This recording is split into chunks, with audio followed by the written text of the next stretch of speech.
When did I start collecting records? I started collecting records sophomore year of high school, so that was way back in the year 2000, which is a long time ago for a lot of you. I'm sure you are a lot younger than me. We went to a thrift store. I think it may have been me and Derek. I think.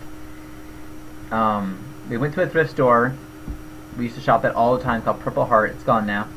And there was a record player for $3, speakers for $4, and a record that I got for like 15 cents.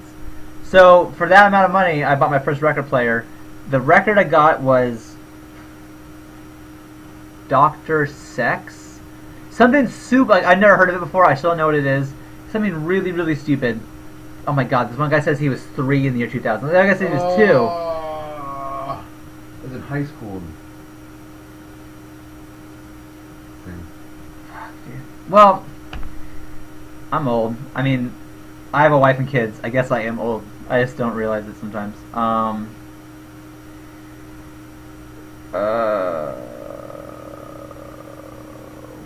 I see. I'm gonna text my friend Jonathan, who just had a baby. Congratulations, Jonathan.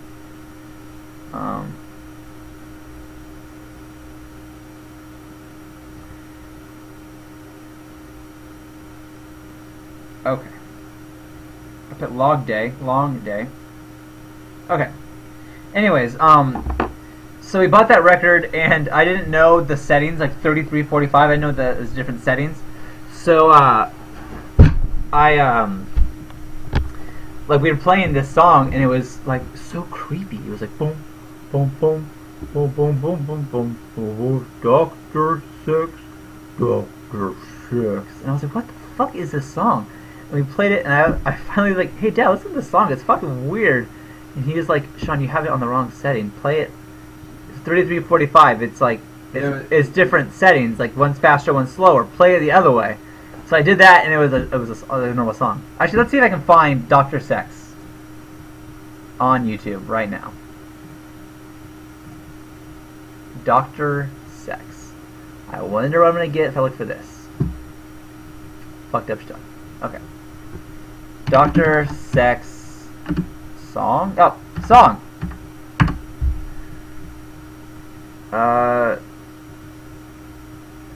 This is 70s porn music, Dr. Sex.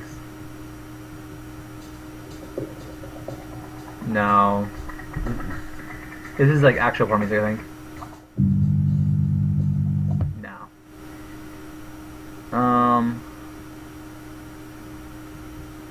I don't know. I don't see it. It was Dr. Sex, I think. Anyways, whatever. Oh wait, this guy found it.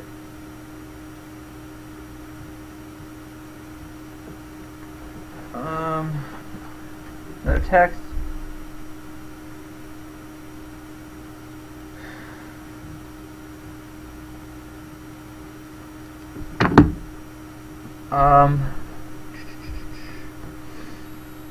Is that really the link to Dr. Sex? I don't know. I'm not going to click that because it's on the laptop. I'm going to Google search Dr. Sex. That's even less safe. Nah, it's fine. Dr. Sexton. Doctor, I guess?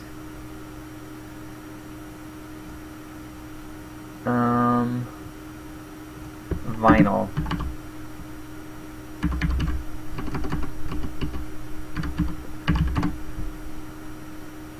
Pleasure and the Beast. Yes, that's what it was. Okay. Pleasure and the Beast, Dr. Sex. Oh, this is it. Dude, I haven't heard this in, like, years. Yep. Dude, this is fucking creepy-ass album art. I don't know if you can see it.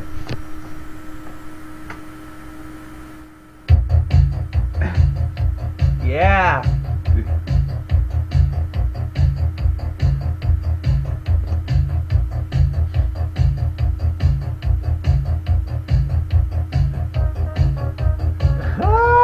This is music I've listened to today. Yeah.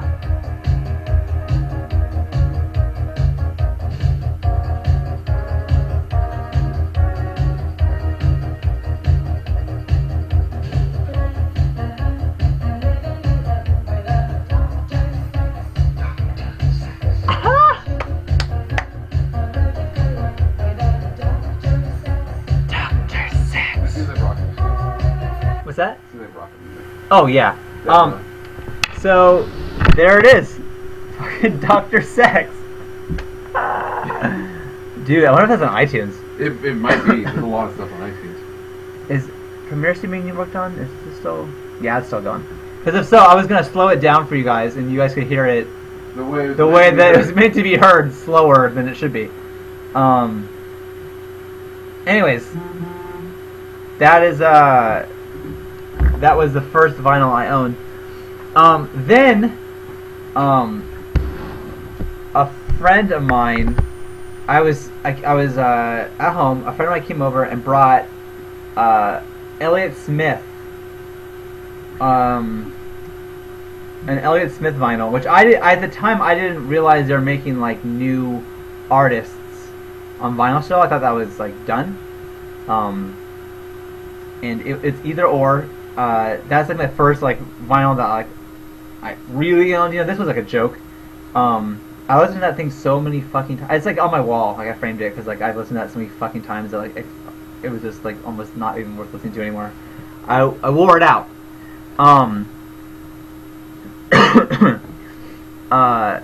Anyways, so I have a lot of vinyl. Rocco's dad donated all of his vinyl to me, and my dad gave me all of the vinyl because they all knew that I collected it and they were trying to get rid of theirs.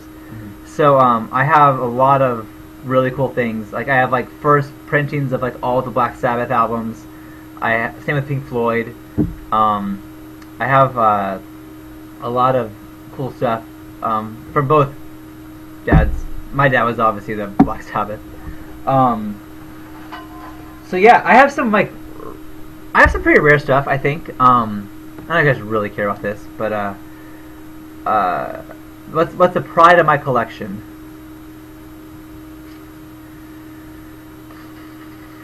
You know what? It's I have the Harold and Maude soundtrack on vinyl. They only made 500 of those, and I have one, which I thought was really cool. That movie is okay, but I think Cat Stevens is rad, and there's a song called "Don't Be Shy," which is kind of like the theme. I guess all Cat Stevens, but like that particular song is in the movie a lot, and it's not on vinyl anywhere unless you have the Harold and Maude soundtrack on vinyl, and I love that song, so I was really stoked to get that. I thought that was kind of cool. I also have all the White Stripes on vinyl, but when they released Get Behind Me, Satan, which isn't my favorite album of theirs, but the record company that the label they were under at the time, said we're not going to put this on vinyl. It's a waste of money. And Jack White is like a huge proponent of vinyl, and so that was kind of like a fuck you to him, which is why I'm sure he made his own record company. But so what they did was they recorded a live show, a set, and it was that whole album, and it was just the songs in the same order, and then they released that live show on vinyl, and so that's how they got around that. And so I don't think they made a lot of those, and I have that too. Deja Still, was that Day Still? Do you know him? That White Stripes album. I always say Deja Still. It's not. It's like Day Still. I don't know how you fucking say it. I don't know how you say it. That is not their best album. It's great, but I think the White Stripes' best album is White Blood Cells.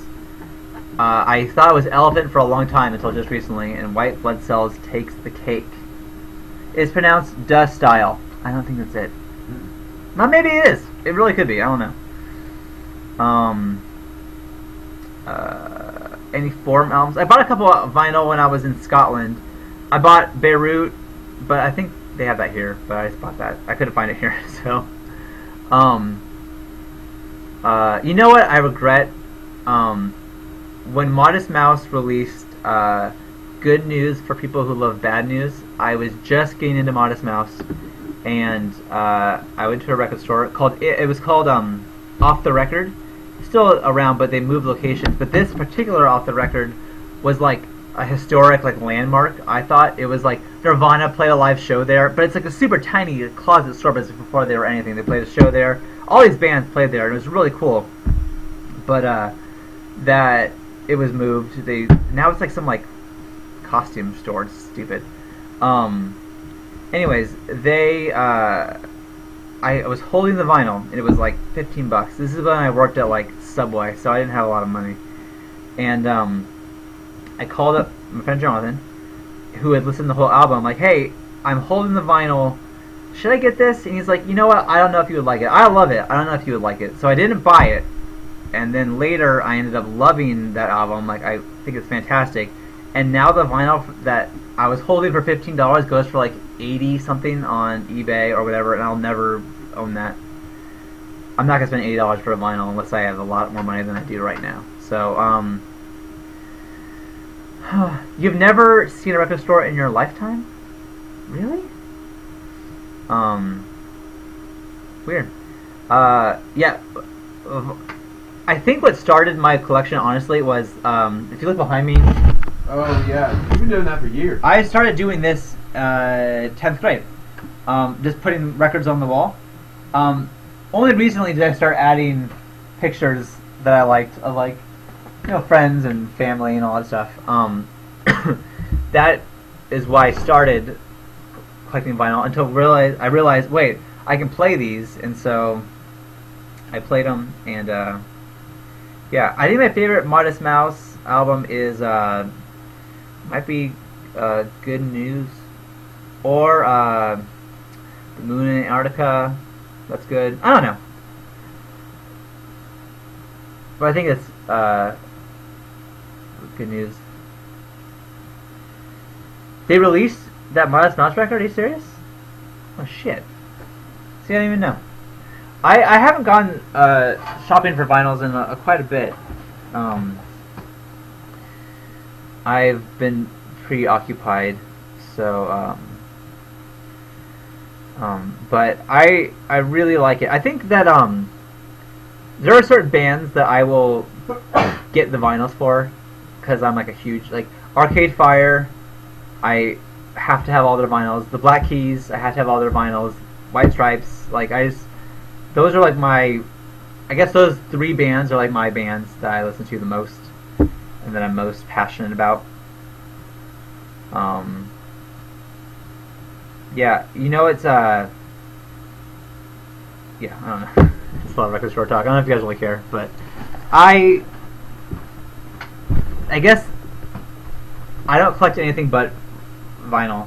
But you know what? Derek got me a vinyl just recently. That Pink Floyd "Wish You Were Here," and it was a mislabeling. They put the wrong label on it, and that is fucking cool. That's like a really, really cool thing that he gave to me. I definitely think that's awesome. And I told the story before about how I have all those 78s of sound effects, like a sound effects library that they would use for radio mystery theater or just radio theater at all, which I am a huge fan of those. If you guys have never checked out Radio Mystery Theater, I really would highly recommend it. They're good. You listen to it? Yeah. Every once in a while I will, because the like scary ones. Yeah. My favorite is, I have it on my iPod, CBS Radio Mystery Theater. Here, I'll play a little bit of it for you, so you get. Don't get spooked. Don't get. This is it. Don't get scared now. Here you go.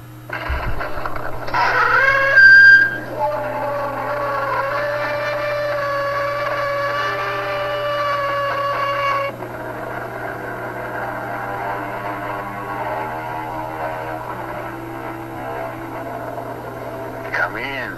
Bum bum. Welcome.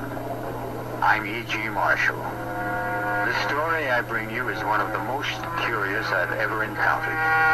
For what happened to pretty little Amy Prentice shouldn't happen to, well, to you. Put yourself in Amy's place. Anyways, so it's like that. It's, you know, it's this guy talking, and then it will cut eventually to the voice actors, and it's usually the same, like, 5 people. They just play different people every time. You'd be tired too if you come all the way from Midvale in a day coat. Come in and at least have a cup of tea. Oh. Okay, anyways, so you hear in the background, it's those sounds. I have the records that made those sounds, and to me, that is so cool. That is, like, beyond cool to me that I have those. So, anyways, if you guys ever go for a long car ride or whatever, I highly recommend CBS Radio Mystery Theater from the 70s. They have older ones. They have like X-1. That's a good one. That's like from like it's like earlier 50s, and a lot of that stuff's about like nuclear bombs and stuff that was kind of like in the news then.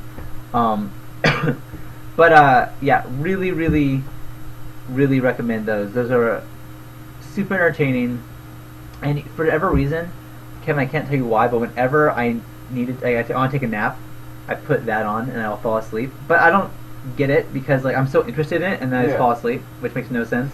But there are times that I have taken a nap and I wake up and it's dark, and I get like super fucking creeped out because like it's scary. The music is scarier than the stories, really. But like I just hear like these voices talking, and it's like, and it's like my house is pitch black, and I just woke up and it's like, ah, fuck, and like gotta turn the light on real quick.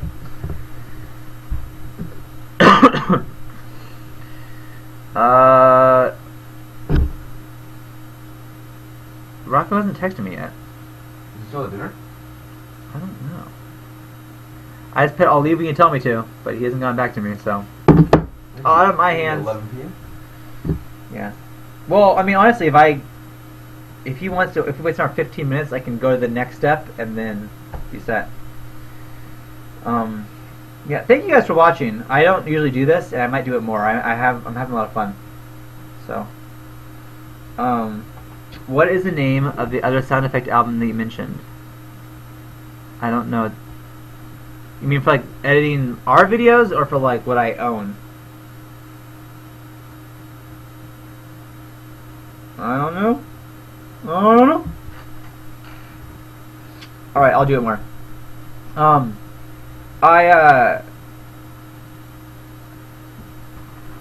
trying to like find a right balance to being like a dad and then do show stuff. Yeah. And honestly, like, no offense to you guys, but I'm usually being a dad more. But you know, like, on Monday nights is like the nights Mondays and Sunday nights are the nights that the kids know I'm not going to be home, and I'm going to do the podcast. So maybe on Mondays when I'm here late, I will stream and just do this. Yeah.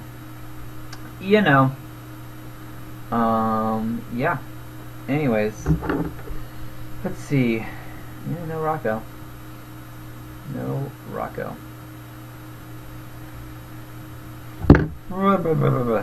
I'm thinking of the other vinyls that I own that are really cool.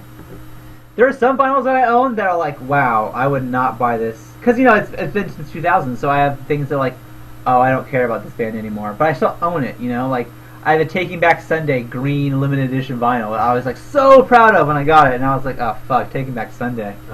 I could give two shits about that band. I have the Bright Eyes box set vinyl. And I don't really care about... We know the Bright Eyes was a band that I really liked, so I think that's kind of cool to have just later on. You know what vinyl that I have and I've been playing the shit out of lately is Nirvana Unplugged. The like live MTV set. I've been playing that like non-stop. What I like a lot is when I clean, I always put on a vinyl. Always. And when Jenny and the kids and I play board games, I always have a vinyl on too. No. We have a sad baby, guys. Oh, no. We got a sad baby on our hands. Yeah, she's fucking not happy today. Poor baby. Here, okay. There she is. Anyways. That's when she's a happy baby. That's a happy baby. What was I gonna say? Oh yeah, so about the vinyl.